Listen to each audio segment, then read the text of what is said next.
રાજ્યમાં કાયદો અને વ્યવસ્થાની સ્થિતિ વધુ સુદૃઢ બનાવવા તેમજ અસામાજિક ગુંડા તત્વો પર કડકમાં કડક કાર્યવાહી કરી તેમની પર સદંતર અંકુશ મેળવવાના ઉદ્દેશ્ય સાથે રાજ્યના મુખ્યમંત્રી ભૂપેન્દ્ર પટેલના દિશા નિર્દેશ હેઠળ અને ગૃહ રાજ્યમંત્રી હર્ષ સંઘવીના માર્ગદર્શનમાં આજે રાજ્યના પોલીસ વડા વિકાસ સહાયે તમામ પોલીસ કમિશનર, રેન્જ વડા અને પોલીસ અધિક્ષક સાથે વિડીયો કોન્ફરન્સના માધ્યમથી તાકીદની બેઠક યોજી હતી, જેમાં આગામી 100 કલાકની અંદર રાજ્યના પ્રત્યેક પોલીસ સ્ટેશન વિસ્તારમાં રહેતા અસામાજિક ગુંડા તત્વોની યાદી તૈયાર કરવા કડક સૂચના આપવામાં આવી છે. રાજ્યમાં અસામાજિક ગુંડા તત્વો સામે કડક શિક્ષાત્મક કાર્યવાહી કરવા માટે લેવાયેલા આ નિર્ણયનું તાત્કાલિક અમલીકરણ કરવા આદેશ કરવામાં આવ્યા છે. આ અસામાજિક તત્વોની યાદીમાં કેવા તત્વોનો સમાવેશ કરવો તે અંગે પણ સ્પષ્ટતા કરવામાં આવી છે. વારંવાર શરીર સંબંધિત ગુનાઓમાં સંકળાયેલા વ્યક્તિઓ, ખંડણી ઉઘરાવવા, ધાકધમકી આપવાના ગુનાઓમાં સંડોવાયેલા વ્યક્તિઓ, મિલકત સામેના ગુનાઓ આચરનારા, પ્રોહિબિશન અને જુગારનો ગેરકાયદેસર ધંધો કરનારા તત્વો,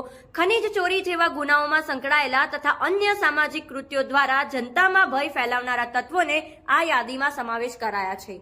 રાજ્યના પોલીસ વડા વિકાસ સહાયે આ યાદી તૈયાર થયા બાદ સ્થાનિક વહીવટીતંત્ર સાથે સંકલન કરી કેવા પ્રકારની કડક કાર્યવાહી કરવાની રહેશે તે અંગે પણ સ્પષ્ટતાપૂર્વક સૂચનાઓ આપી છે, જેમાં આ તત્વોએ ગેરકાયદેસર બાંધકામ કરેલું હોય તો તેવા બાંધકામને દૂર કરવા, સ્થાનિક સંસ્થાઓ સાથે સંકલન કરી જરૂરી કાર્યવાહી કરવા, સરકારી જમીન ઉપર દબાણ કરેલું હોય તો કાયદેસરની કાર્યવાહી કરવા, ગેરકાયદેસર વીજ કનેક્શન ધ્યાને આવે તો GUVNL સાથે સંકલનમાં રહી કાયદેસરની કાર્યવાહી કરવી, નાણાકીય વ્યવહારમાં કોઈ ગેરકાયદેસરનું કૃત્ય જણાય આવે તો જરૂરી કાર્યવાહી કરવા કડક સૂચના આપવામાં આવી છે. તે ઉપરાંત આવા તત્વો સામે દાખલ થયેલા ગુનાઓમાં જામીન ઉપર છૂટ્યા પછી અન્ય કોઈ ગેરકાયદેસર કૃત્યમાં પકડાયેલા હોય તો જામીન રદ કરવા જેવી જરૂરી કાર્યવાહી કરવી પણ જરૂરી છે અને તમામ પાસા અને તડીપાર જેવી અસરકારક જોગવાઈઓનો ઉપયોગ કરવા સહિત ભાડુઆત અંગેનું રજીસ્ટ્રેશન ન કર્યું હોય તો તેમની સામે પણ કાયદેસરની કાર્યવાહી કરવા સૂચનાઓ અપાઈ છે.